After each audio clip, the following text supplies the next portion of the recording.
ભાવનગરમાં અશાંત ધારા હેઠળની મિલકત ટ્રાન્સફર મામલે ભ્રષ્ટાચારનો વિવાદ સામે આવ્યો। એસડીએમના ડ્રાઈવર મોમીન પર આક્ષેપ છે કે હિન્દુ માલિકીની કોમર્શિયલ મિલકત મુસ્લિમને ટ્રાન્સફર કરવા માટે 14 લાખ રૂપિયાની માંગણી કરી હતી અને તેમાંથી 10 લાખ રૂપિયા લાંચ સ્વરૂપે લીધા હોવાના સીસીટીવી અને ઓડિયો સામે આવ્યા છે। આ મામલે એસડીએમ પ્રતિભા દહિયાએ સ્પષ્ટતા કરી છે કે સંબંધિત અરજી જાન્યુઆરીમાં જ નામંજૂર કરવામાં આવી અને ડ્રાઈવરે તેમના નામે રૂપિયા લીધા હોવાની જાણ નહોતી। ઘટના સમયે આવતા ડ્રાઈવરને તાત્કાલિક હટાવી દેવામાં આવ્યો તેમજ તેના વિરુદ્ધ કાયદેસરની કાર્યવાહી માટે जिला पुलिस वड़ा ने अर्जी કરવામાં આવી।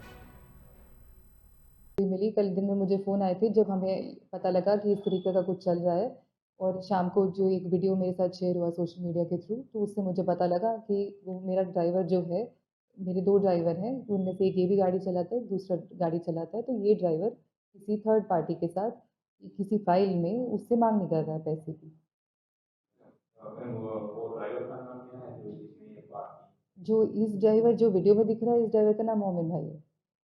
जो बात कर रहे हैं वो किस जगह की बात? नहीं, वो मुझे नहीं पता कि कौन सी फाइल की, हमको तो फाइल कभी नहीं पता था। कल ये जो मीडिया में आया है तो उसके बाद से हम इस चीज़ की तपास करवा रहे हैं कि किस रिगार्डिंग बात हो रही है। वो जो कल जितने की मांगनी कर रहा था वो कई फाइल्स में मांग रहा है और सिंगल किसी स्टैंड अलोन फाइल में मांग रहा है। तो वो हमारे पास अभी माहिती नहीं है, वो तपास हम उस चीज़ की करा रहे हैं। बात ऐसी की है कि आप 15 लाख रुपए लेते हैं, उसके बाद आप 5 ट्रांसफर करके देते हैं। 15 लाख आपका भी नाम उसमें मैडम का ઓલામાં નથી માનતા સાહેબ, શેમાં? 13 માં તો કેટલા બરાબર 15 જ કહે છે, વધી નહીં 14 સુધીમાં ખેંચાઈ જાય તો બરાબર। અને અત્યારે મને કીધું 2 દીમાં 2 થી 4 દીમાં બરાબર। અત્યારે વાત થઈ, સફીભાઈ ફોન કર્યો, મેં રિસીવ કર્યો નહીં બરાબર।